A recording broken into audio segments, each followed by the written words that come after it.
Hey everybody, and welcome to another episode of the Jony Horror Podcast. I'm your host, Jony Horror, here to introduce our latest episode in which we discuss 1994's Mary Shelley's Frankenstein, directed by Kenneth Branagh, starring Branagh and Robert De Niro. I sit down with my buddy Albert Wilson, and we have a lengthy discussion about the film. A picture that I find to be not talked about very much. It's not really ever mentioned in many horror circles. While it is hardly a perfect film, I think there's a lot to like. So sit back, relax, and I hope you enjoy the talk. Thanks, guys.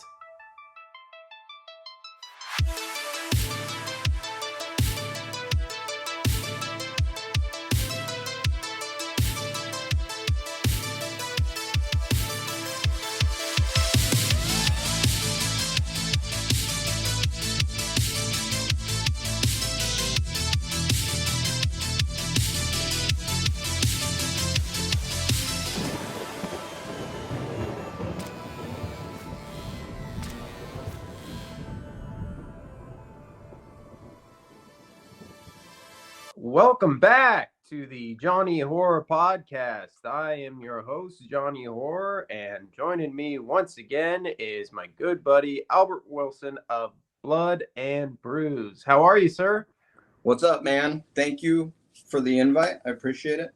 Yeah, man. Thanks for being on tonight. I'm really excited about this. It's been a minute since you and I have got to have a discussion, and I know that you are a big fan of the classic monsters. So for our film tonight, you were kind of a no-brainer for a guest. So I'm happy that you were game to join. Before we discuss our film tonight, I was just wondering how your Halloween was. Did you do anything fun this year? Gosh. Honestly, I didn't save up enough money to do anything or go anywhere this year, so I was basically stuck at home. It was good in a way that I rested a lot. I kept off the streets. Yeah. But I mean, I went to a couple haunted houses. I, hung out with some friends. Nothing really big, went to Spirit Halloween way too much. But besides that, 3 weeks off just kind of hanging out. Oh, wow. 3 weeks. That's nice. I know, right? Good for Did you do anything good? I mean, yeah, we went pretty hard this year, as we tend to do. We started out with Oogie Boogie Bash at Disneyland. We did that early September. We rounded out September with Not Scary Farm. Then about the middle of October, we did Halloween Horror Nights. Just really quickly, yeah. I have a question. Does Not Scary Farm still have that thing where you can pay the little bit more and get like the key pass or whatever, and it takes you on a different thing, or no? I don't know about that. We didn't do anything out of the ordinary. We just got like traditional front of the line passes and whatnot. Which is great. Oh yeah, they're a necessity for sure when you're doing any type of theme park. In my opinion, it's like it cuts down on all the time waiting. Particularly with all these, how popular these things are now. If you want to even try to get through all the mazes, you really do have to have a front of the line pass. Otherwise, you're going to be stuck waiting in line for hours on end. So, but Halloween itself was a lot of fun. We do pumpkin carving the night before, which I think is a tradition a lot of people have, and watch some scary movies. I took the day off, so I just watched spooky movies with my kid all day. The wife came home about midday, and we all just kind of hung out, kicked it until the evening, and we went trick-or-treating. We have a really good trick-or-treating area where we live, so there was like legitimately hundreds of people out, and like a lot of really cool decorated houses. Like I've never been out when there was that many people out. Like there was a lot of people out this year. So it was really cool. Felt like I was in a Halloween movie. It was pretty rad. So I mean, it was a good solid like Halloween for us. That's awesome. We always just try and make the best of it, even if we don't do X, Y, and Z. It's still like just a fun time to celebrate. Well, that's also awesome. You live like right in, to me, like the epicenter of all the cool shit. Like you got Halloween Horror Nights, you got the Illusion interactive play going on out there. You have like the Coffin Creek haunted house that I've always been a fan of. You have Not Scary Farm. You have all the like the stores that are open year round for that type of stuff in Burbank. I mean, I love traveling out there. Like I said, if I had the money, I definitely would have made my way out to LA to try to go hit all these spots, because that's probably my favorite thing to do. Yeah, there really is no shortage of stuff. I mean, even there was the Halloween 45 convention this year, and we didn't make it to that. But that was happening. We actually have a really cool haunted house that's about I don't know, maybe 15 minutes away from us, that is semi like year round thing. Like they have like a halfway to Halloween one, they have a Halloween one, they have a Christmas one. So like it's always kind of opens up at different points in the year, which is pretty fun. But yeah, no shortage of things to do, but still kind of like, as always, once it's over, I get pretty depressed. You can't see it, but on the other side of my phone here is just a giant pile of Halloween stuff that we have to start to try and put away so we can break out Christmas.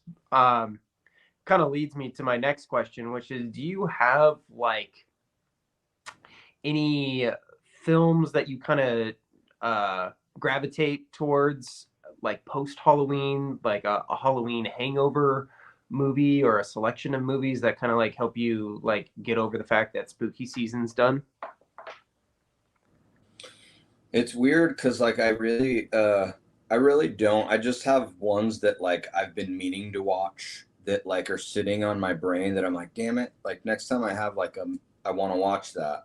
But I Yeah. don't necessarily have like an after Halloween, because I feel like the way that I live, I'm constantly trying to like watch and be engaged with like horror stuff, whether it's on social media or whether it's on, you know, going to the movies or trying to collect the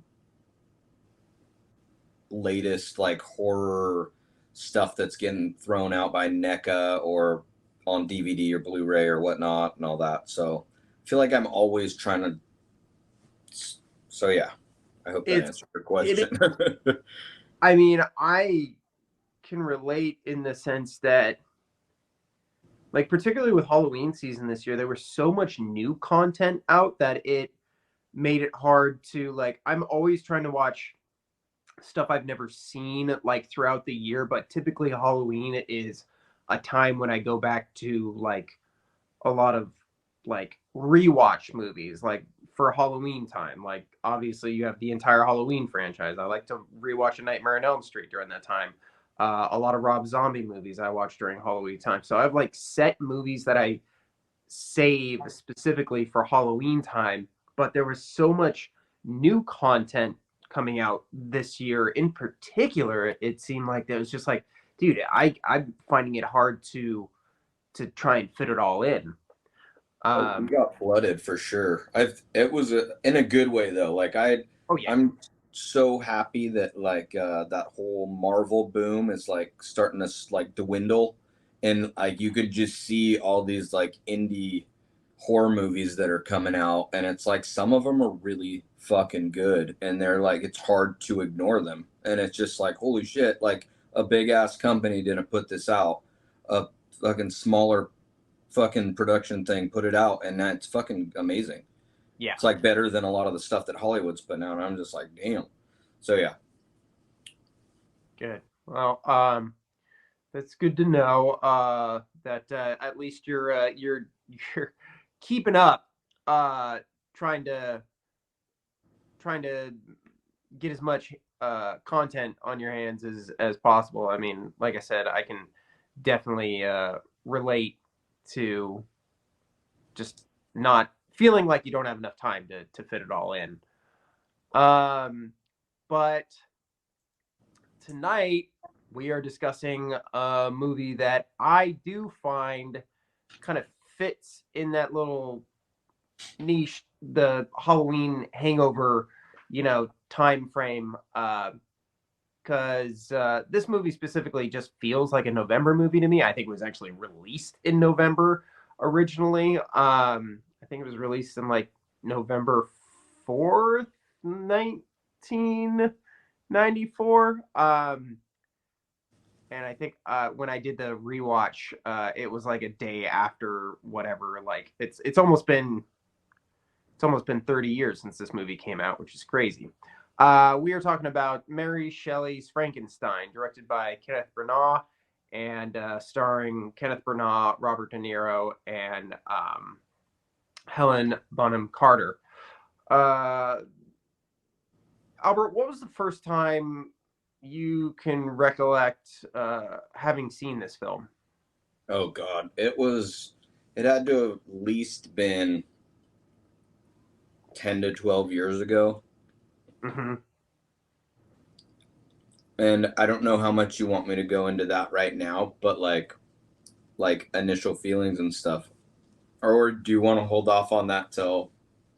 I mean, we're gonna jump into that all here in a little bit, but Okay. was it just without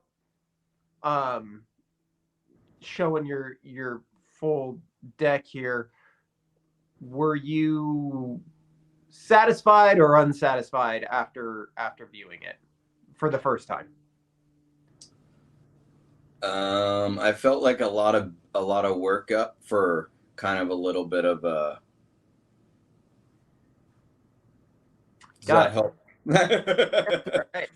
No worries. I'm trying to be as vague as I can in the beginning. No sweat. I guess my other question would be, have you read the original story by Mary Shelley? No, and that's why I feel like I'm kind of coming in at a disadvantage, because having not read that book and knowing this is supposed to be like the closest Frankenstein film like adaptation. Yeah. Like I kind of feel like it's hard for me to really be like a negative about it when I've heard so many good things about the book, right? Yeah. But and being that it's based primarily off the book, that's why it is a little bit difficult for me, but yeah, sorry. It's certainly, if you're only familiar with the Boris Karloff interpretation, like this is a bit of a shell shock, because the original Frankenstein is a very different beast than the source material. I myself read the novel in high school, and I read that, and I honestly can't remember which one I read first. I think I read Frankenstein first, and then I read Dracula shortly after. But it was I just remember having finished Dracula, which I know I've talked to you about before, that's my favorite novel of all time. That's like my favorite story of all time. I think it's 10 out of 10. And after I watched that, I really wanted to watch the Gary Oldman, Francis Ford Coppola Dracula, and was supremely disappointed in that film because it while was very close to the novel in a lot of ways, had this ridiculous love story at the center of it, which is not what is in the original novel. But after watching that film, I was really, really interested to see this interpretation of Frankenstein. And if I could back it up just like even further, I used to go to the library to rent movies. Like we would get books, and you could get like old VHS movies there. I would rent Star Wars all the time or Indiana Jones movies. And I remember seeing like the hard shell VHS cover for this movie and just like staring at it and being kind of obsessed with it. And seeing all the old school posters would have like the little pictures of the cast at the bottom of it. So I remember like really, yeah, they're fuck yeah. See, that's so great that you have that. No, I have this in my. Happy. As soon as you sent that text to me, hey, we're gonna watch this. I'm like, man, I've been wanting to revisit that, so I just grabbed it off my shelf, and I'm just like, it's been a minute. So I love that. But yeah, that exact thing, only just like VHS, and yeah, that would be something that I would go back and always look for, because I wasn't allowed to like rent it or anything when I was, that little, but I would always like go back to that section of the library and just like kind of look at it. So I've been really wanting to watch this movie for most of my life. And again, without saying too much, I'll just say that I was not as disappointed with this version of the film as I was with the Dracula interpretation. So, but before we discuss the film itself, and the things we liked, the things we didn't like, I tend to get a little bit thirsty when we do these podcasts. I like to have something to sip on, so we are gonna go ahead and swing by the bar and stop at Jony's Well. Here at Jony's Well, we discuss a number of topics, namely what booze we are or are not drinking this evening. Albert, are you sipping on any brews tonight, or what do you got going on over there? Jony, I feel like, again, because I'm not a bartender and I'm not surrounded with all these like amazing balls of stuff that I get to like play with and concoct these amazing drinks, I'm left at a little bit of a disadvantage because I'm a beer guy, right? Yeah. So I went to the store in the thoughts that I'm going to put together this drink that I found online, and it's called the Frankenstein, and it's going to be awesome. I went there, and it was almost like over $100 some just to try to get the bottles to put this drink together. I'm like, okay, well, I'm not doing that. Oh yeah, dude. Alcohol is expensive. So I ended up getting some of this, and I am going tonight with an old fashioned, and an old fashioned, it kind of goes with the way the film made me feel, because it's like a period set back in the day, you know what I mean? This 1700s. So to me, I don't know. I was trying to look up so many things though to make it happen, but that's what I ended up with. Hey, I am a big fan of old fashions. It's probably my like all-time favorite cocktail. So I could definitely see. Hey, I'm just happy you're over there drinking that. Well, I knew not to do vodka because I've heard you talk about vodka drinkers. I'm like, shit. That's my normal go-to, and I'm like, I'm not fucking doing vodka no matter what. I've heard him. He doesn't. Okay. Yeah. My buddy Kalen definitely had some. Well, he didn't mince words with how he felt about vodka. I think there's a time and a place for vodka and drinks. It's just not. It's just nothing that really speaks to me as an individual. Like it's just whatever, you know. But yeah, I'm happy with that. That's a good drink to pair with this movie for sure. I myself currently am drinking hot tea. I know it's a little out of the ordinary. Johnny, what happened? I know. But that would not be my pick for a drink for this film. What I kind of came out with was a spin on a New York sour. So a New York sour is a whiskey sour, which consists of typically it consists of bourbon, lemon juice, and simple syrup. A lot of times you crack open an egg and use the egg white to get it nice and foamy. But a New York sour, you float red wine on top. So I think it manages to have that that kind of old school vibe about it, like you were talking about, kind of like classic cocktail, but the red floating on top, I think gives it a little bit of that pizzazz, particularly for the more aggressive elements in this film. So, and it's a good stiff drink. It tastes good, and it'll get you there. So that would definitely be my pick for this flick. I like to eat when I watch movies. Do you enjoy like sitting down with a meal when you watch a movie?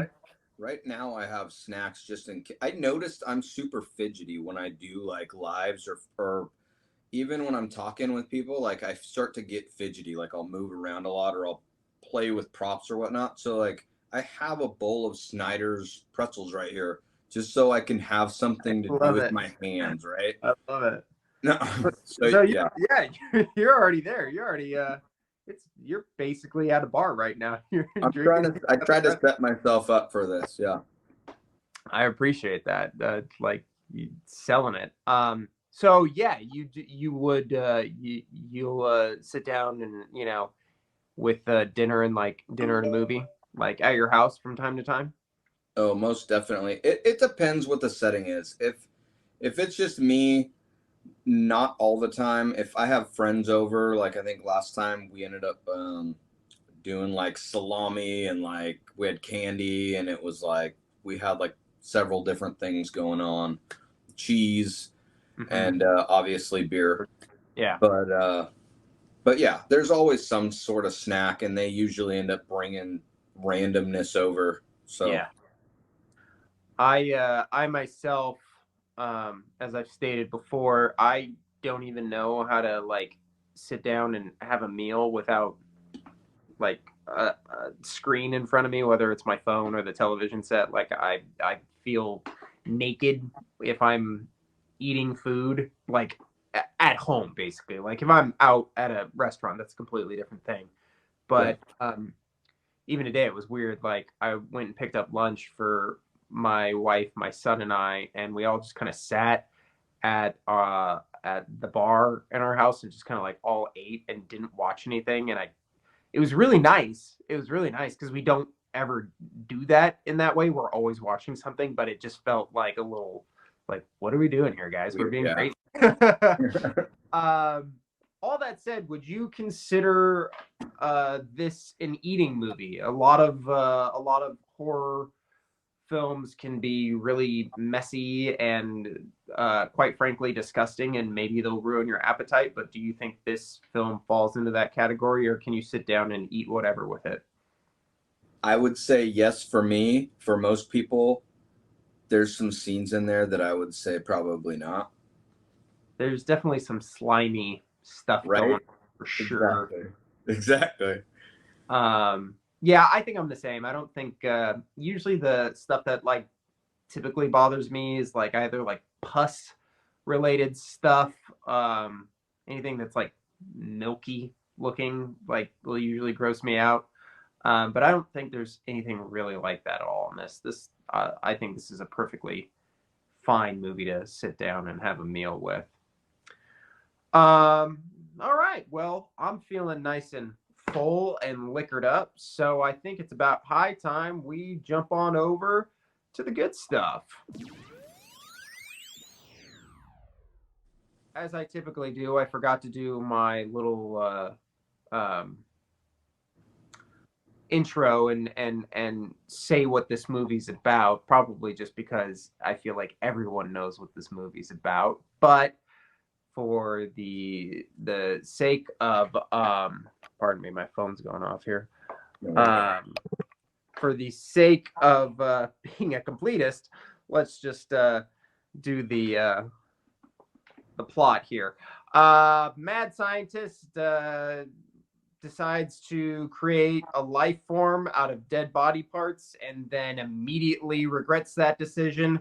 The creature comes to life, and feeling shunned and hated, he swears revenge on his creator and decides to go about setting that revenge in motion by killing everyone close to said mad doctor.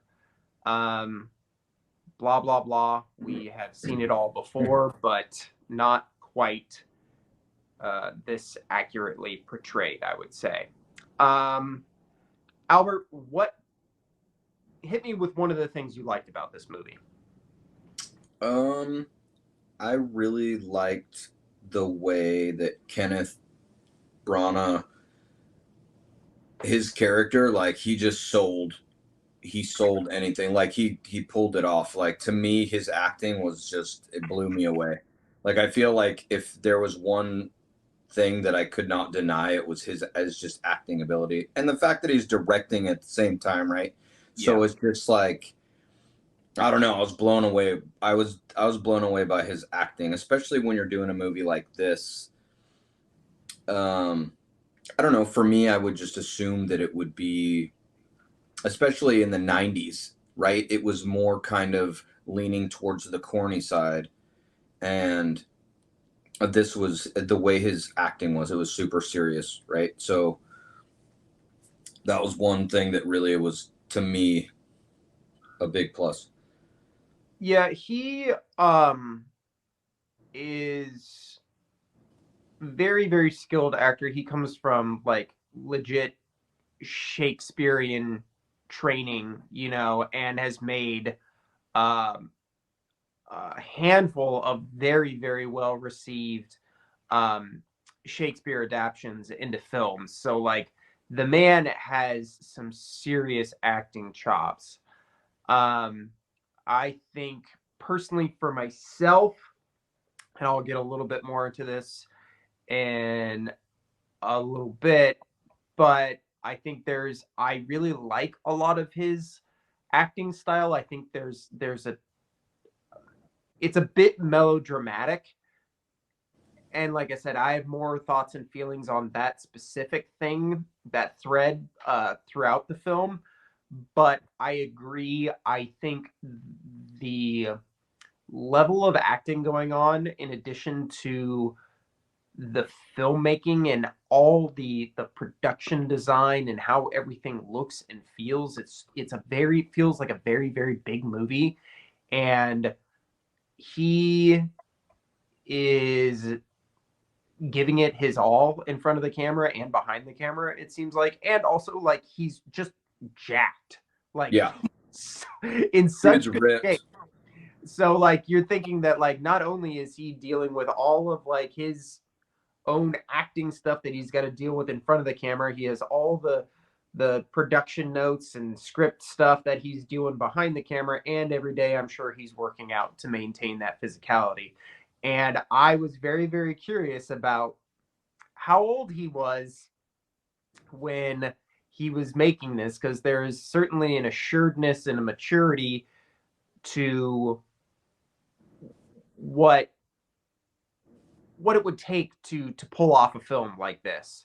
Yeah. I think. And I checked, and he was my age when he made this movie. He was 33 years old, which is kind of astounding to me because I think about what it would take to make a feature film this big, and I kind of want to shit myself at the very thought of it. So, yeah, I think there's a lot to be said for Kenneth Branagh. I think a lot of people were not happy with him on this film. From what I can gather from behind the scenes stuff, there was a bit of an ego going on with him, and he did a lot of stuff that pissed a lot of people off. But you know what? This is his movie, and you know, for better or worse, like it is a Kenneth Branagh film. So, Right, it's his vision. Yeah. How are you supposed to tell someone how to see what they're trying to create, right? It's like you can't tell a painter how to paint their painting, their style. Like he's got to do it his way. And in that regard, one of my goods is just the production design of this film. Like it just is such a great gothic horror, like period piece. All the costumes. I love the giant staircase in the house. All the flowy like robes. He does these long sweeping shots of like just robes and capes just dragging on the ground. And I think it's all so beautiful. It's a very, very enjoyable film to look at. Everything outside, all the like the woods and everything, all the barren trees and all just everything. I love the look of this movie. It's part of the reason that I always want to come back to it during this particular time of the year, because it just has that chilly November feel to it, and it's astounding to me how good this flick looks. What else you got on your end? So to add to that, it took me back. Like I feel like it took me to that time frame, right? And like what you're saying with the way that it was, the sets were and everything, it made me feel like I was there. Yeah. And so that to me is a big deal, because it's all part of like letting go of reality a little bit when you're watching a film. For me, it's like that's the big thing. When I'm watching a horror movie, I want to be able to let go of everything else, and I want to enter this world through the scope of whoever's made it, right? So I just want to be in there. And so anything that can shake that, like if the set looked stupid or whatever, I'm like, oh, that looks like it was the backlot of Hollywood or whatever, right? It's like I can't buy this. Like there's certain shows that I've watched recently on Netflix, and I'm like, I can't. I'm like, that's the stupid stuff that's like sticking out my brain. And my woman's like, "What? You don't like this?" I'm like, "Look at that! I like that. Looks so like." Yeah. I mean, I can't fall into it. So this movie, for that reason, it like made me fall into it a little bit, and so that's why I could respect that. Yeah. I agree 100%. You really do feel submerged in this world.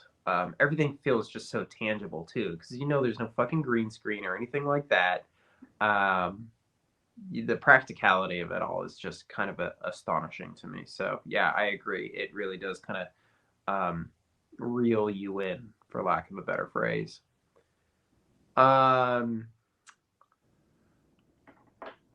I have like here just listed the cast. I think the cast itself is kind of astounding. There are so many good actors here. Ian Holm as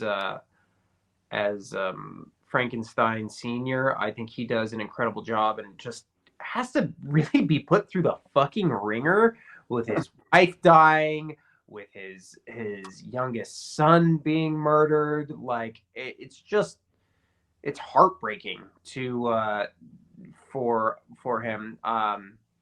But he just does such a great job in that role as Victor's father. I'm also a really big fan of Tom Hulce, who plays Henry. Um, he is very well known for having portrayed Mozart in Amadeus. And I love that movie. Tom Hulce has got great acting chops, and I think he does a very good job of being the somewhat comic relief in this otherwise very, very dour and depressing movie. So I like that. And obviously Helena Bonham Carter is just great always, and I just find her character very sympathetic and tragic. I love her. Yeah. Yeah. And of course there's, Robert De Niro as the creature, and I think he's pretty much on point for what that monster needs to be. So what about John Cleese? Oh, dude, that was the other one, dude. That shocked me. I was like, "Oh shit!" Like, what? I forgot. I didn't even think about it, and then I saw his face. I'm like, "Oh my god, that's the dude, Monty Python." Like, right? Yeah. So, in such a fun, subversive role like this. I don't know if he's done anything like this ever, or before or after. That's just so starkly serious, and he does great at it. I love just like his features too, like his kind of fucked up teeth and everything, and he just seems like the angriest old man. Yeah, I agree. Every time he shows up in this movie, and I remember he's in it, I just get all jazzed about it. And probably like the last thing for me is the score. Like the music in this movie is really fucking good. I think sometimes it goes like a little over the top, but a lot of this movie is over the top. So I think the score does suit the melodrama of the film. And it is like a score that I found on Spotify after this latest watch, and have just kind of been throwing it on while I've been thinking about the movie. I think it's very well done, operatic kind of sound to it from the composer is Patrick Doyle, and I think he's worked with Kenneth Branagh on a lot of other films. Anything else for your good stuff, Albert? I thought it was kind of cool how it, like, how we're reaching a point in time where we're like nervous about how far we're taking AI and all that, right? And how this film is like a huge, like, how far are we taking the limitations, right? And he's like to the point where he's almost losing everything basically at the end, just to push the boundaries, right? And it's like, is that what we're doing, right? Yeah. So there's that one, and then like the forced, I want to say it was the plague that was going on, and so that they were like doing the thing where they were forcing people to get the shots.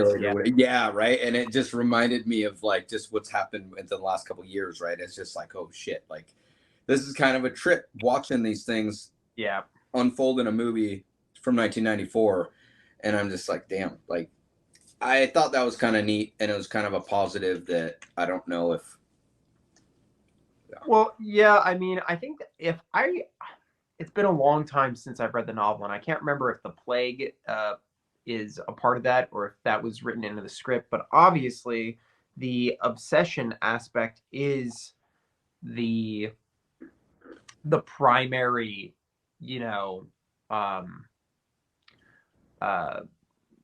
caution of this tale.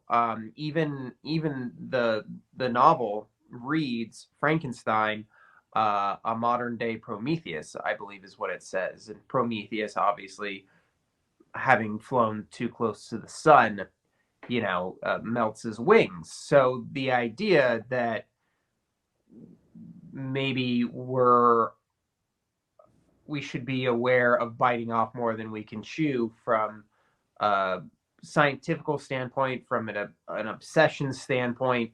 Like, these themes are not new, and they do just seem to be more prevalent than ever because we have made more and more scientific advancements in the last like 20 to 30 years than we have in that amount of time ever before, you know? So it's very much at the forefront of our minds. And, you know, I agree. It makes things feel a little too real, and it could be a little concerning. But yeah, I mean, that is good art right there. You know, art imitates life, and then life imitates art. So, you know, that's probably one of the reasons why this particular story has lived on as long as it has. You know, but now that I'm just rambling and talking a whole lot of bullshit, we might as well jump on over to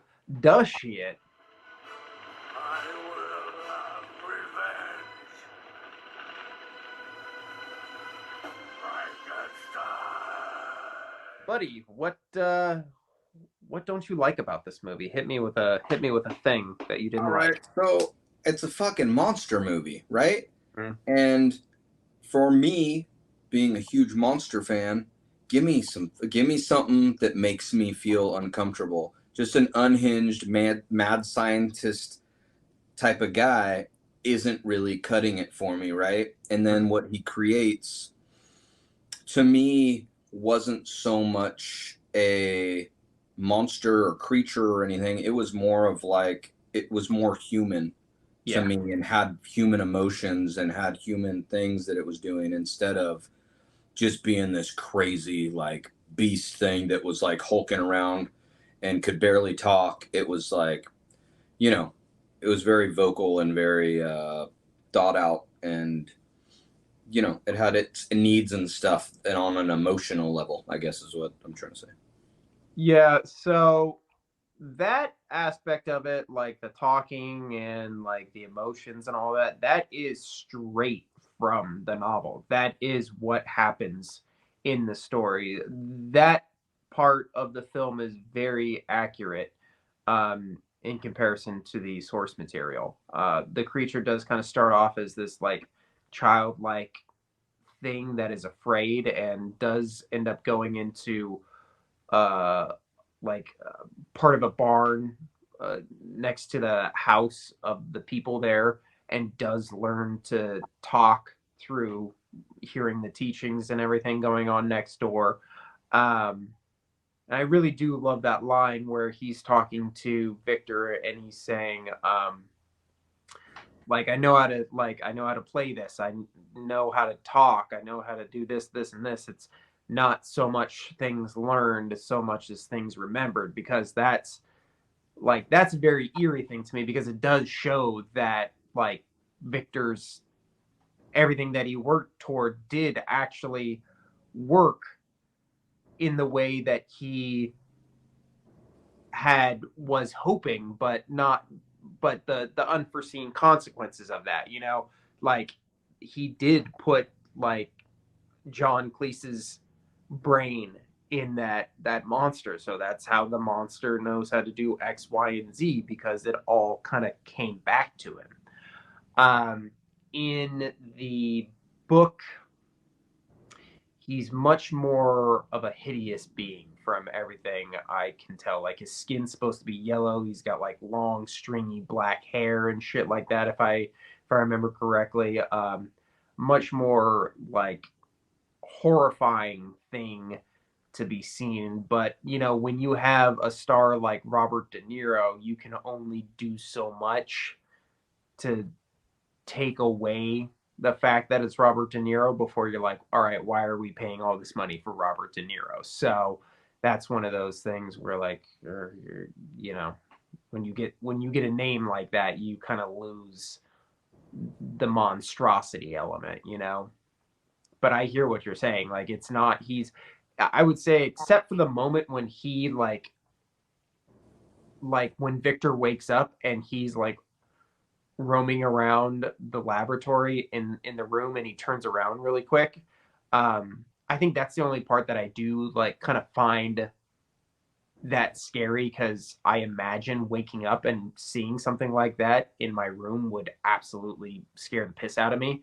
But beyond that, it is not a traditional monster movie by any means. I touched upon this earlier. A big thing for me is the melodrama of it all. I think everyone is very much overacting in this film. I think it works because everyone is doing it. If one person was doing it and everyone else was playing it straight, it would really, really bother me. But because it's everyone's doing it, you're like, all right, cool.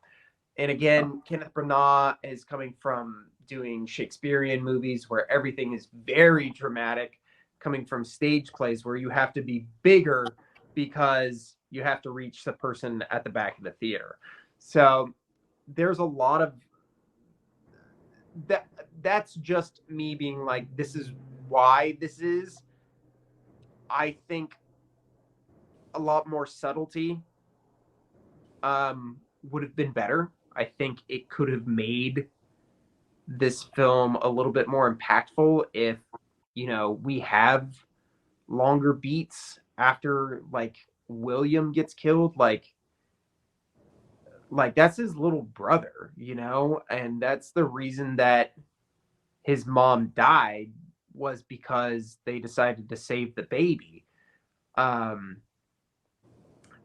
So that the weight of like that child being murdered for no other reason than the monster wanting to fuck with Victor, like that scene should have had more weight. We should have paced that out longer.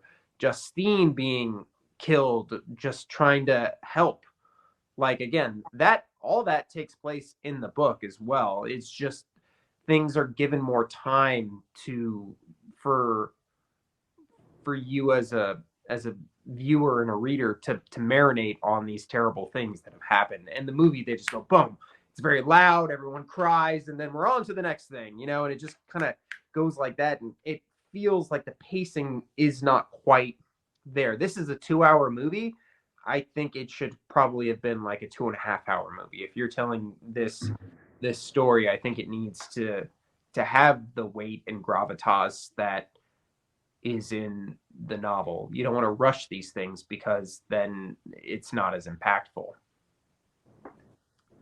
Do you have anything else on your end of stuff that you didn't really like? Well, in my notes, it was funny that you just mentioned the time frame, because I was like, man, it was a 2-hour movie that felt like a 4-hour movie. And I'm the pacing, yeah, I feel like that was a huge issue. And even the way that the first like little bit started out, right? That part kind of messed with me a little bit, because it took me out right at the beginning and I had to find my way back into feeling the film again. When they crash into the ice on the ship, and then you see like that 90s type of, I want to say it was the hands grabbing the ice, and that the way the fight happens between the dogs, it was just a little bit too, I'm like, come on, dude, this is the beginning of the movie. This is the part that needs to like grab me, right?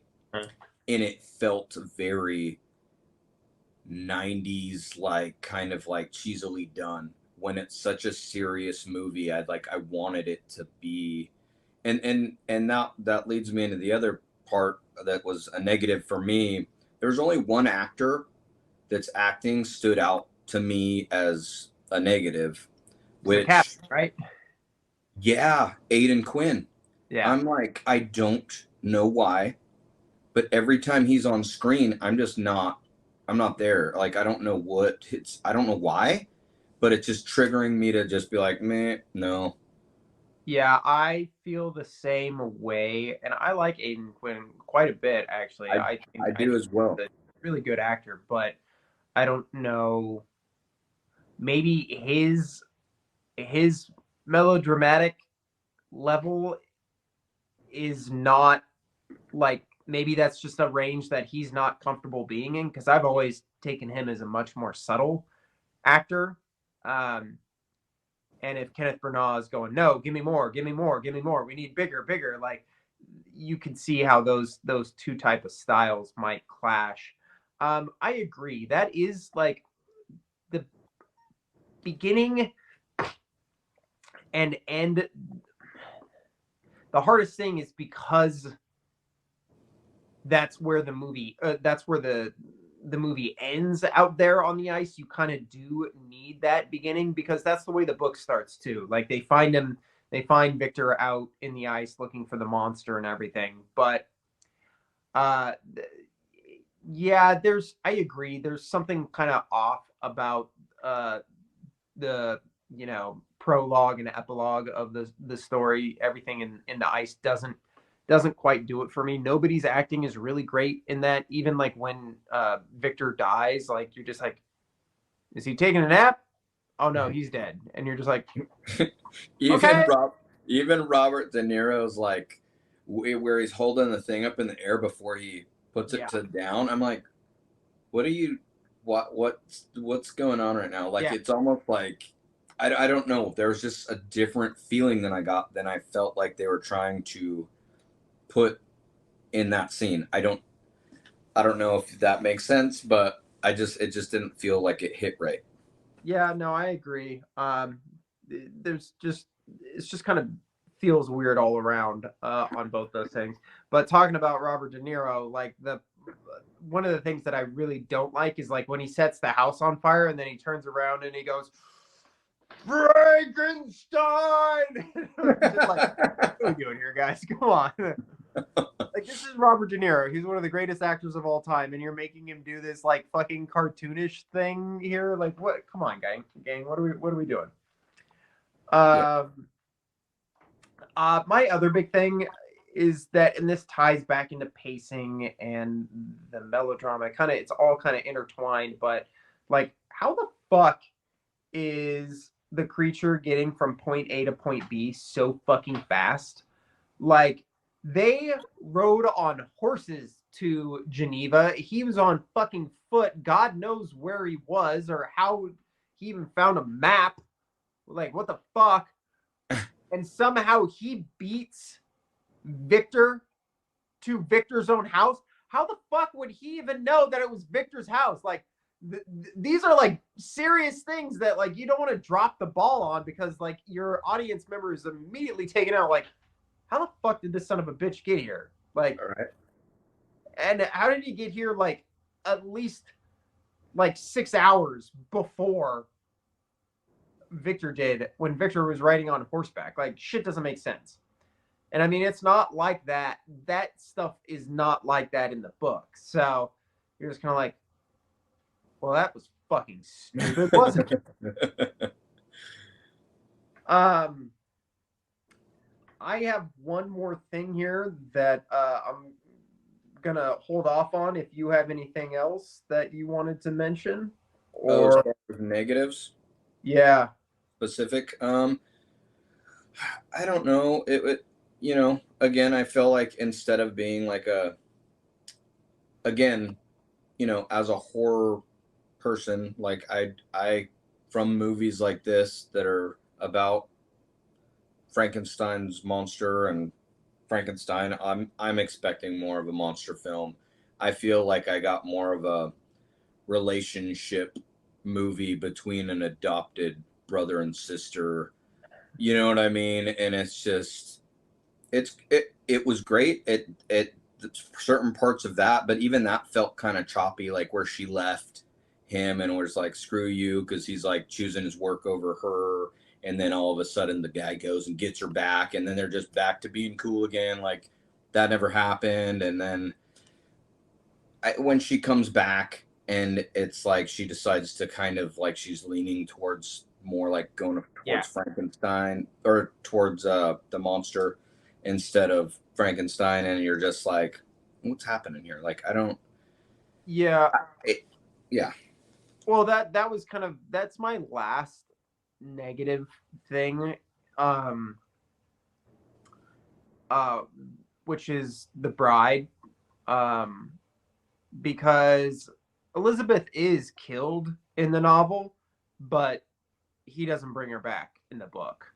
So that was a change that they made for this movie. And part of me is, I'm on the fence with it because I think it definitely suits this film, this specific film. I think it suits, but because it is such a departure from the original narrative, it kind of, when I first watched it, that was the glaring thing that stuck out to me. Um, um, but I like it in the sense that they are kind of like um, doing an homage to the Bride of Frankenstein. I do like that quite a bit. Um, because in the original story, the monster does ask for a mate, and he does bring Victor Justine, and that's when Victor's like, "Nope, not gonna do it, not gonna happen." Like, sorry, pal. Um, and then, of course, the monster goes and kills Elizabeth. But um, I don't know. Like, it's, dude, this movie's fucking bleak, man. It is just Yeah. one like innocent person being killed after another. So like, while like I said, it does suit this movie, just by the time she's dead and he's trying to bring her back to life, and then she's just like this fucking like mumbling like mannequin with just she just looks horrendous. And then you're like thinking about the beginning of the movie when they're in love, and all Victor had to do was just not fuck around with science. And it just, I know that's the point of it, but you're just like, fuck, man, Jesus Christ, this movie just is, it's relentless in its fuck you-ness. Yeah. So I don't know, like the bride element for me is like, I'm kind of torn on it, but I think I lean more towards the negative just because it's just so fucking harsh for Elizabeth. How do you feel about that whole aspect of it?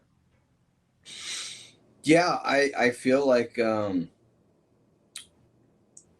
they just kept dragging you through the mud. It's like, just leave it at that point. And if you're saying that wasn't even in the books, then it feels like they just tried to add more to more equals better, right? But not in this case. I feel like it would have been better had they left that part out. Yeah.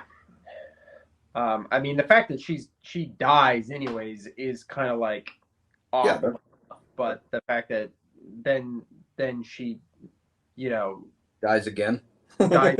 I mean, that whole bit where she like lights herself on fire and runs out the thing, I think it's all really cool and very, very dramatic. Love, like I said, I love that fucking staircase. So the fact that she like runs off of that is pretty spectacular. But it's just, you're just like, God damn, can we be done now? Well, any other random thoughts? Anything that like you didn't necessarily think was good or bad? You just kind of like, yeah, whatever.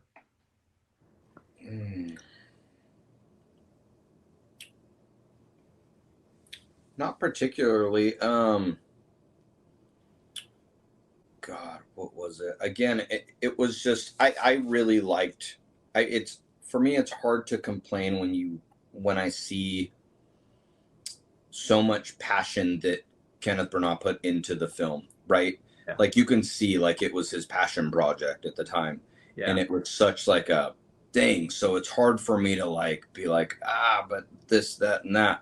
Like, when you see someone put that much fucking energy into it and try to, and it does seem like he is highlighting himself, I mean, but shit, dude's in really good shape, and he's fucking directing and starring in a movie, and he did a really good job, to be honest. So yeah, I hear what you're saying. It is like one of those things where like I always have a hard time.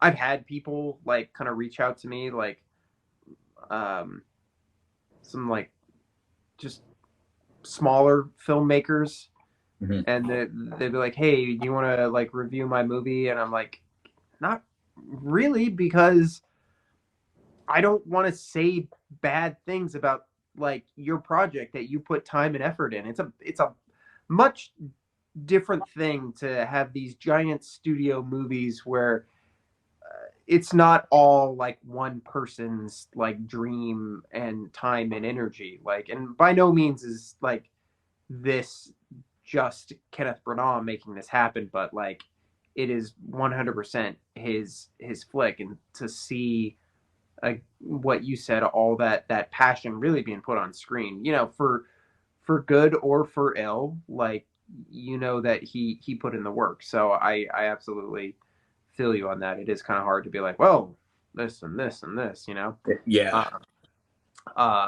He made the movie he wanted to make, so, you know, and that's how I feel about like a lot of Rob Zombie stuff. Like a lot of times I'll watch a Rob Zombie movie and I'll go, I didn't really like that, and then I'll watch it again and again and again, and I'll be like, you know what, guy sticks to his guns and he makes the movies he wants to make. He'll, you know, do it with less money just to make the movie he wants to make, and that's always something that like I admire in a director, to you know, stick to your gun. So they bring their own vibe to it for sure.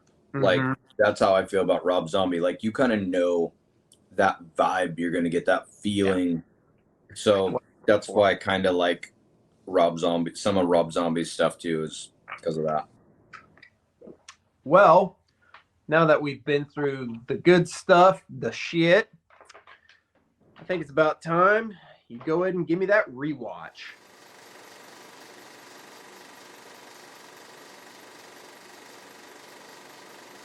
So here at the rewatch, we discuss a number of things. Kind of talk about what this movie has in it that makes it special, or rewatch value, or like how you would sell it to somebody, basically. So we got a couple of different things we're going to discuss, but first and foremost, Albert, I want to know what if you were going to try and convince someone to watch this movie, but you only had the option of showing them like one YouTube clip, what scene would you show them? For me, it would have to be the part where he's like in his mad scientist element, running back and forth in in his laboratory, trying to make this happen, right?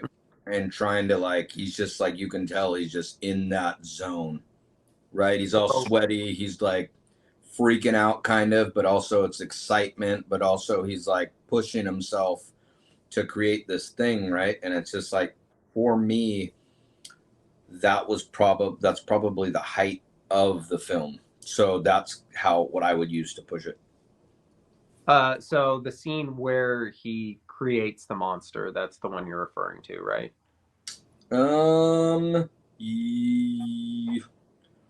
Yes, basically. I want to say that's the one.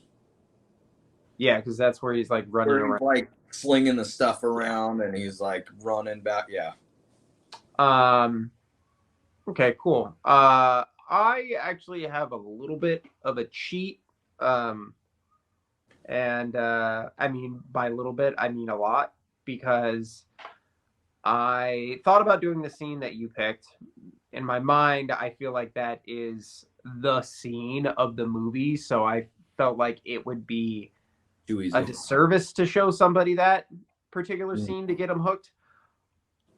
So, like, my cheat is I would just show them the fucking teaser trailer, because this movie has one of the best teaser trailers I have seen for a horror film ever. It's part of the reason that one of the reasons I love thinking about this movie is because I think of that teaser trailer and it is fucking epic as shit. Even before I watched it this most recent time on the DVD, they have the teaser trailer and I played it. And after it was over, my wife walked in and she was like, "What's that really cool thing that you're watching that I just heard?" And I was like, "I'm getting ready to watch Frankenstein." I was like, "I just watched the trailer," and it's just so fucking good. Sometimes I just throw it on just because I think it's cool. So like that would be my sell. Like there are very few horror movie trailers that I think sell like the just how fucking epically tragic the movie you're about to watch is. And I think the trailer for this sells it very, very well. And if you're listening and you are curious about what this trailer is, I will post a link in the description because it is absolutely worth a watch. And maybe after having watched the trailer, you'll either give this movie a rewatch or watch it for the first time, because I think it's just so badass. So what's your favorite scene in the movie, or is your YouTube scene and your favorite scene one and the same? I didn't want to do that to you. I wanted to come with one for each. So him, Kenneth Branagh, rolling around in the amniotic fluid with Robert De Niro. I mean, to me, it was like, fuck, dude, just get him up already. What the fuck? Goes on for so long. Right? It feels like it's never ending. Like it's such a fucking struggle that it made it comical to me. Yeah. Like I'm just sitting here like, fuck, dude. Damn. Okay. We get it. Okay. Like, so yeah, that was it cracked me up. I felt very much the same way. Like I remembered that scene and I was like, there's no way it's as long as I'm remembering. And then it just kept going. I was like, fuck, it's longer. It just like nobody was like, hey, Ken, maybe we should chop this in half. There's no reason for it to be that long. You could save 2 minutes of runtime just by cutting that scene down. I like that. That's good, because that is definitely a scene that always sticks with me, for better or worse. I do remember that going into the film. I'm like, oh, they're gonna do their KY jelly wrestle. For me, my favorite scene is the creation scene. I just think that's the centerpiece of the film. I think it's so badass when he just, again, you get that sweeping shot of him with his robe on, and you just like follow them, and you just start slinging fucking ropes and chains and like lightning and shit, and he's all fucking jacked and sweaty. It's really fucking cool. And then it does end with that they're like, well, hey, we'll make a Frankenstein movie, but you gotta say the thing, bro. He's like, I'm not gonna say the thing, guys. And you're like, all right, well, you're not gonna get the money if you don't say the thing. All right, I'll say the thing. It's alive. So like I like that, because that is just like, even though that is the most Easter of Easter eggs, it's still it suits the melodramatic vibe of this film. So I think that scene's great. And it really is kind of the showstopper. Everything is surrounded, builds up to that scene, and then everything kind of teeters off after that point. Out of 1 to 10, what would you rate this as far as like a rewatchability? Like what's the rewatch value for you?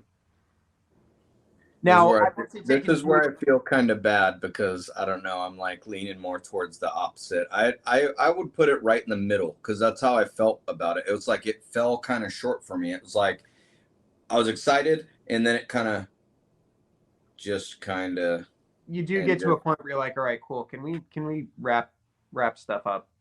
Yeah. So out of 10, what do you give it? A 5. 5. Yeah, I think I'm right about there. I think I'll be generous and give it a 6, because it is a movie that I always think about rewatching. I'm like, I gotta put on that Frankenstein movie. I don't rewatch it often, but I do find myself excited and enjoying a good chunk of it for sure. So I'll give it a 6. I'll say it's got a rewatch value as 6 out of 10. If for nothing else, that gives me an excuse to rewatch the trailer. So we are at a collective 5.5 for the rewatch value on the Johnny Horror podcast. Now, now that we've done the rewatch, I suppose it's about time we hop on over to the Johnny Horror score. Here at the Johnny Horror score, Albert and I are going to give our final rankings and reviews. But before we do that, I just want to talk briefly about the legacy of this film, how it was received. And to do that, I'm going to hop on over to the old Wikipedia. And I got to give a shout out to anyone who contributed to the Wikipedia page for Mary Shelley's Frankenstein, the 1994 film directed by Kenneth Branagh. Because, as you know, we do not do any research here on the Johnny Horror podcast because we don't get paid any money to do that. So, I'm going to read a little bit about the release of the film and its reception. The film had its world premiere on November 3rd, 1994, at the London Film Festival before opening in the United Kingdom and United States on November 4th. Now, this is going to be a bit about Frank Darabont, who, as many of you know, did Shawshank Redemption, The Green Mile, The Mist, and is the creator of the Walking Dead television show. He did a pass on the script. He worked on the original script. Okay. So original screenwriter Steph Lady, who sold the script to Francis Ford Coppola, said the film was a shocking disappointment, a misshapen monster born of Kenneth Branagh's runaway ego. He took a poignant, thought-provoking tragedy and turned it into a heavy metal monster movie. The casting of Robert De Niro was beyond inexplicable. Frank Darabont, who did a second draft, later called the film the best script I ever wrote and the worst movie I've ever seen. He elaborated, "There's a weird doppelganger effect when I watch the movie. It's kind of like the movie I wrote, but not at all like the movie I wrote. It has no patience for subtlety. It has no patience for quiet moments. It has no patience, period. It's a big and loud and blunt and rephrased. It's big, loud, and blunt and rephrased by the director at every possible turn. The effect was a totally different movie. I don't know why Branagh needed to make this big, loud film. The material was subtle. Shelley's book was way out there in a lot of ways, but also very subtle. I don't know why it had to be this operatic attempt at filmmaking. Shelley's book is not operatic. It whispers at you a lot. The movie was a bad one. That was my Waterloo. That's where I really got my ass kicked most as a screenwriter. Branagh really took the brunt of the blame for the film, which was appropriate. That was his vision entirely. If you love the movie, you can throw all the roses at Ken Branagh's feet. If you hated it, you can throw all the spears there too, because that was his movie." Like we said, love it or hate it, that was the man's vision.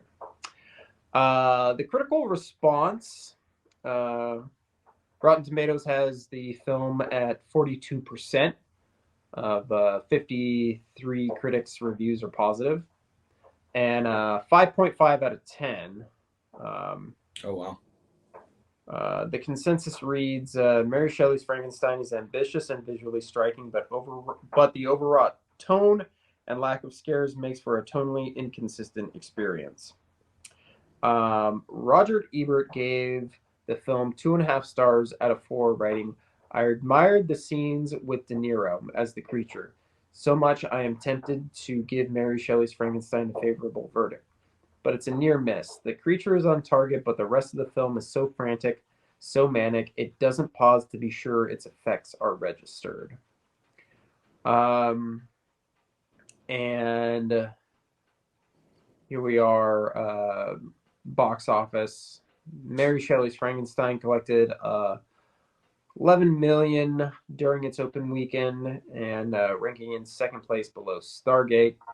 In the U.S. and Canada, the film grossed 22 million with the opening weekend, making up more than half of its total. The film opened the same day in the United Kingdom and Ireland and grossed 2 million in its opening weekend from 320 screens. Outside the U.S., it grossed 90 million, bringing its worldwide total to 112 million. So that's kind of how the rest of the world feels about the movie. I don't think it was much of a super duper hit across the board, but I mean, I think a lot of people kind of feel about it the way that we do, which is it's a very, very nice film to look at,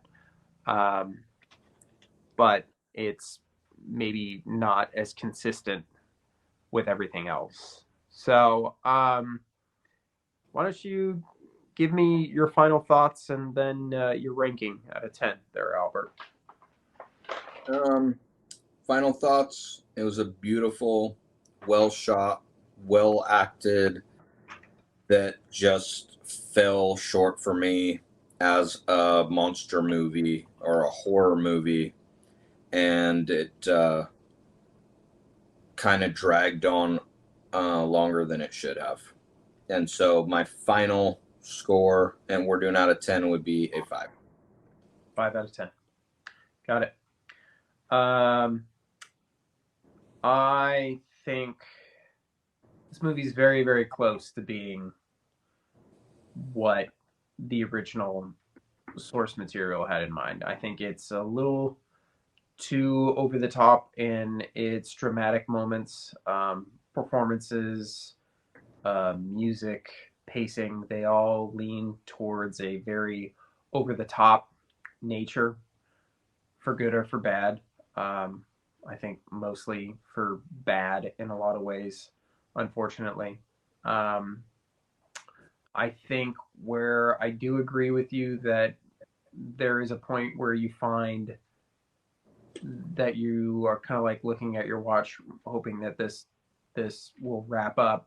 I think had the pacing been constructed in a better way, where we had more downtime to deal with the gravity of the situation and less jumping from death to death, from people being murdered to, hey, let's get married so we can just have sex, like, because that's what it feels like when we get to the end of the movie. I think there is a missed opportunity between the relationship between Victor and the creature. I think it's almost there. It's just not quite there. There is a love-hate thing between them for the entire story in the novel. It's a father and a child, and there's a lot I like about this movie, and there's a lot I don't like about this movie. I find that I'm probably at around a 6 or a 6.5 out of 10. It is a movie that I do find myself wanting to go back to. Not all the time, but from time to time. And it is, without question, the most accurate from page to screen interpretation of Mary Shelley's novel that we have. So in that regards, I do think it succeeds. So I want to give a little bit more to it than I want to take away from it right now. So you're at a 5 and I'm at a 6.5, then that puts us where, like, a 5.8 out of 10 for the Jony Horror podcast. Not too bad. Not too bad for a movie that has 42% on Rotten Tomatoes. Uh, and before we close this bad boy out, Albert, what movie would you, if you were gonna open up a drive-in and have a double feature with Mary Shelley's Frankenstein, what would be the second movie that you would pair it with? So a movie that gives me the same type of feels. It has the what is it? It's the Atmosphere, the vibe. atmosphere, the vibe, but also it like takes you back in time. I feel like it kind of takes it draws out the film maybe a little bit more than it should. It's also about another monster, like one of the classic monsters. It's a book to film adaptation. It's gonna be Interview with the Vampire. Oh, yeah. There's something, and I just feel like Interview did it a lot better, and it kept me engaged in that first scene where he starts interviewing him, and he's like, "We can't start out this way. Let me turn on the lights." That is such like a fucking grab you, like your attention, like, okay, I'm here. What do you do? Whatever you want. I'm sold right now. Like that fucking hooked me, right?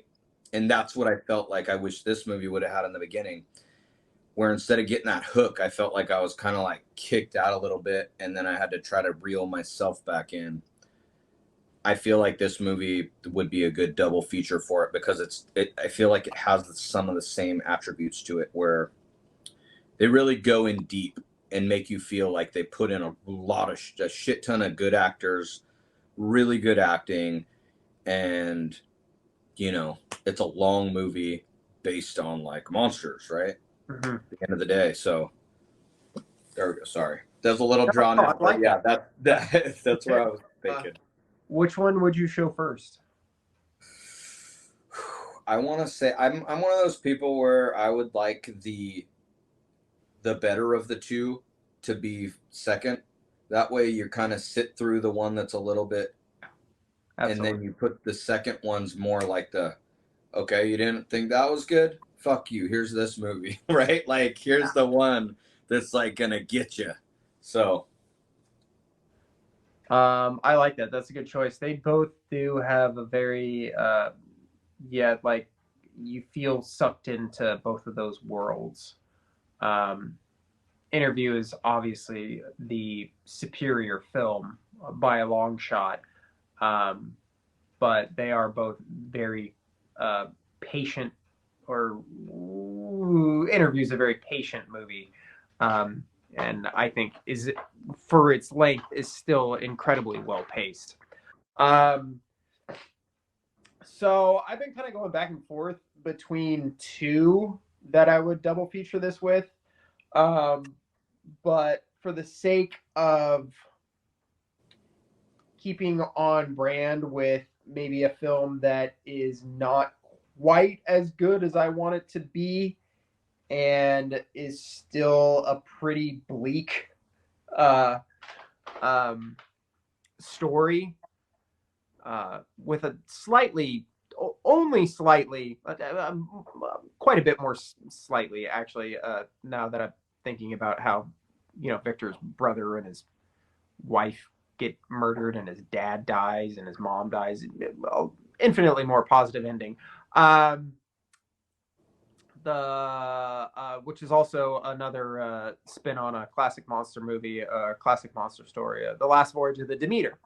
I do think that would pair very, very well with Mary Shelley's Frankenstein, because you have your Frankenstein's monster and you have your Dracula. And they're both very dark movies. I would absolutely show Frankenstein first and then round it out with Demeter, because I think Demeter's got a little bit more like energy behind it in the right way.